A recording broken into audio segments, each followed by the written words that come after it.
Welcome to another conservative talk. Let's talk about bank crisis. Bank crisis is destroying the financial system in Europe and the United States. Maybe you can say that it's in the beginning, just a few banks, but it's not a very good sign about the healthiness of the financial system in Europe and in the US. The problem, we have to start discussing the crisis, the health crisis that we have in 2020.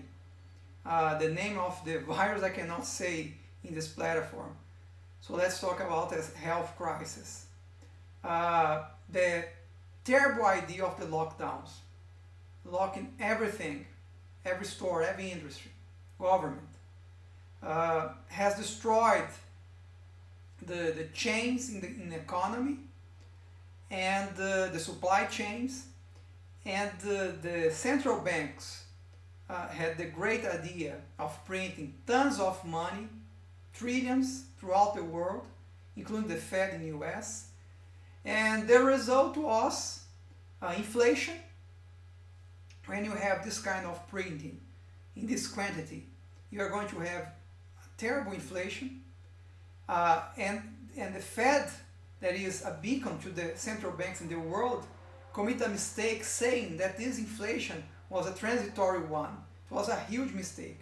It is not transitory. It's until now doing terrible things in the economy. And many banks were in a very fragile position. And in the beginning, before the health crisis, we have an interest rate that was really low, zero and below zero. And suddenly, in just a few months, a turnaround, very sudden, very abrupt, just happened. And this turnaround put the banks, many banks, in a very, as I said, fragile position.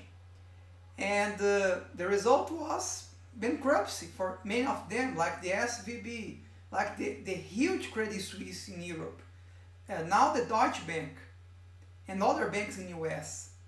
So it's a terrible sign for to analyze the mood of the market, or the financial market, of the banking system. It's not a very good sign, it's a terrible one. And maybe almost 200 banks in the US alone are going to face the same problems that SVB in Silicon Valley has suffered just a few weeks ago. And as I said, the responsibility is in the experts that has no accountability until nowadays about this terrible advising to develop these lockdowns throughout the world. And these lockdowns didn't help anything. Just create another problem beyond the disease. There was the economical issue, inflation, and the central banks had this terrible idea of printing tons of money, trying to substitute, trying to replace the supply chain throughout the world, including US and Europe. And now we have the result of this policy. I don't know how to sort it out. Maybe it will be hard to find a solution. So the central banks are in a very difficult position. If they want to fight inflation, they have to keep the interest rate in a very high level. But if they want to save the bank system, they have to return to the quantitative easing of the past and try to put more money in the system, printing more money. So they have to find a way to have some kind of balance. Not one or the other. They will have to find a way to have balance in this decision. But we are in a very dire straits. Don't be naive about it. May God help us all.